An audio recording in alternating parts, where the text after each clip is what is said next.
I noticed something odd the other day.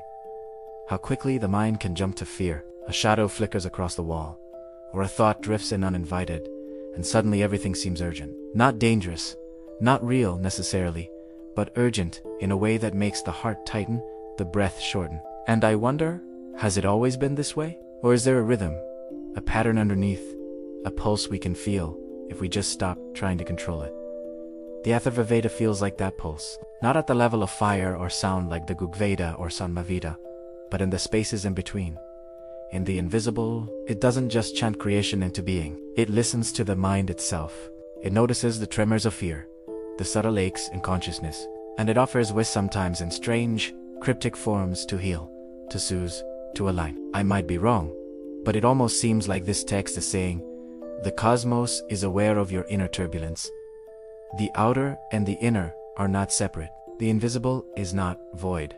And maybe that's why this Grantha feels different. Where the Ṛgveda celebrated sound, and the Sāmaveda celebrated vibration, the Atharvaveda turns inward. It is as if the very structure of reality is softening, suggesting that what we call fear is not just a personal glitch but a resonance that can be noticed, transformed, and even understood as part of a larger pattern. It's subtle, almost imperceptible, a pulse in thought, a current in the nervous system, a shimmer in the awareness that watches itself. I keep thinking about how this connects to the body. When we are afraid, the mind tightens, the breath constricts, and the heart beats with stories it didn't invent.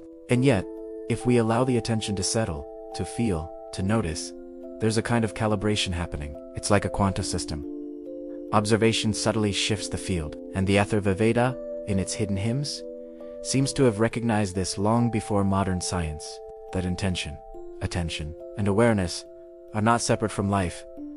They are instruments of subtle energy, of healing, of understanding the invisible patterns of being. There's something almost unsettling about that. We think we are entirely in control of our minds, that fear is ours alone.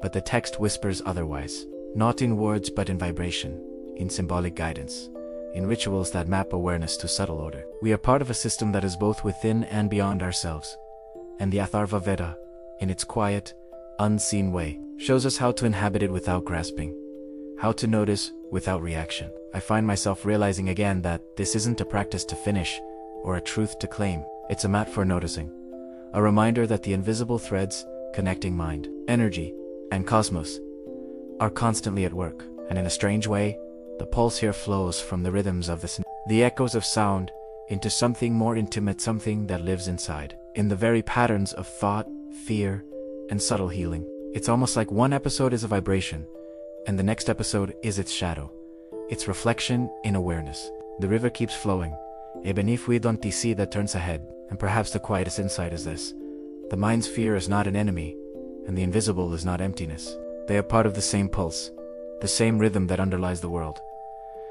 The Atharvaveda doesn't explain, it merely points. It invites attention, subtle alignment, and awareness that life itself is resonating, trembling as part of a field that is already whole, already coherent. So, as I sit with this thought, I notice how fear, awareness, and healing are not separate. Each tremor is already included in the pulse of consciousness.